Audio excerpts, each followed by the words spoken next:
And it's since been revealed that he got you both into couples therapy as part of his eventual plan to end the relationship. What explanation did he give you as to like why he was so gung-ho ready finally for couples therapy? I mean, well, you saw on the show, we had that conversation on the couch. That conversation and then like one other one that we had where it was like, I think we should go to couples therapy. And I was like, absolutely, I would love that. We should do that. And I remember specifically one session, because we would do joint and we would do separate. And in my separate sessions, I was doing inner child work. I was sobbing with her. I felt like I was making leaps and bounds. And he even said, oh, we went to couples therapy and our relationship got so much better. It's like, well, duh. Right. What were your issues in the relationship? My issues is that I felt like he was not choosing me over like random nights out, or that he just wasn't coming home. Like he would want to just be at Schwartz's for no reason. Well, now you fucking know.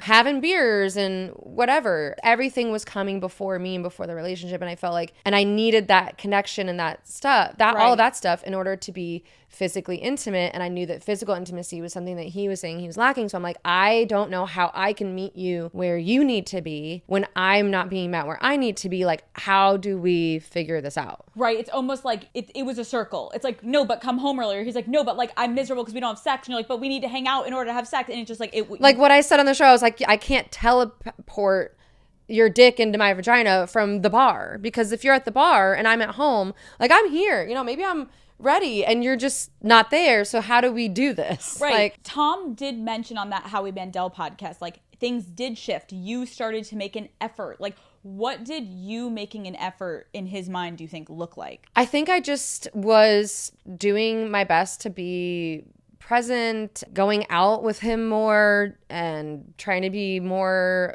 fun party time gal. And like, how the fuck did you feel when you were doing that? Part of me was just like, I mean, this is fine. Because again, I was still doing like that inner child work, and it was, you know, I felt like that was really helping me just be like, I love myself and I'm, you know, doing, I mean, that like really changed the game for me. Yeah. What was something that you were like really struggling with that was clearly like you felt bleeding into your relationship that you were like, I'm going to work on this shit because like I want to be whole and good with myself? Like this sense of perfectionism. I mean, I love my dad, but my dad also like didn't come home after work and stuff. Going back and looking at it, a lot of times I did those things maybe because I wanted people to be like, I'll be there.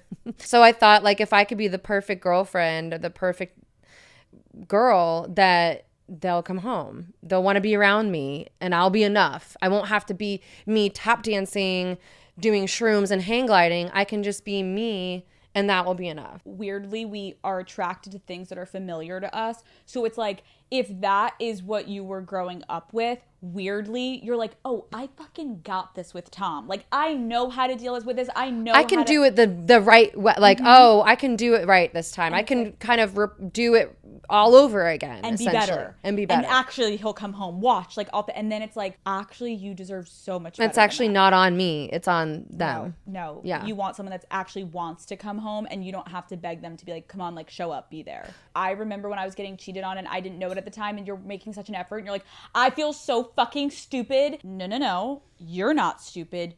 You were trusting the person you were in love with. Yeah. And so it's like, you also have to wrap your head around like, this wasn't your fault, but it's like also crazy now that you remember these details of you putting in so much fucking work and being like, we got this, Tom. Were you truly happy in this relationship? I don't know. I think I was a version of happy that I thought was what I wanted. And I also felt like the bones of the relationship were good. And I felt as though the potential for the relationship to be just incredible. 9 years in, if you're still fantasizing about the potential of what a relationship could be, do you now have any ability to look and be like, Or did you feel it in the first couple of years and then it dropped off? Like, was it always like this? I feel like we would have so many amazing times. So then if there was like a couple weeks that were like not great, or if I was like unsure about something, there was so much other stuff that was great. I also had never been in a relationship that long before. So it's hard to know, like, what is it supposed to be like? My longest adult relationship previous to that was, I think, like 3 years or so. So it's like past that point, this is uncharted territory. And I'm thinking, this is what it is. You know, when you're with someone for 9 years, when you're with someone for maybe potentially 10, 20, things are gonna be hard sometimes. I actually think that's like really relatable of like, you try to see the good because there is good. Yeah. But when it's ebbing and flowing, you have to be like, we just have to stay strong through the hard times. Like, we just have to make it through because people say that who have been together for 50 years, who have never cheated, and who have like, they're like the greatest love story of all time. And you think like, okay, yeah, they said that we had some hard times. Like, sometimes you have a year that's hard. And so I thought like, we'll get through this together because, I mean, I'm committed to this man but, you know, yeah.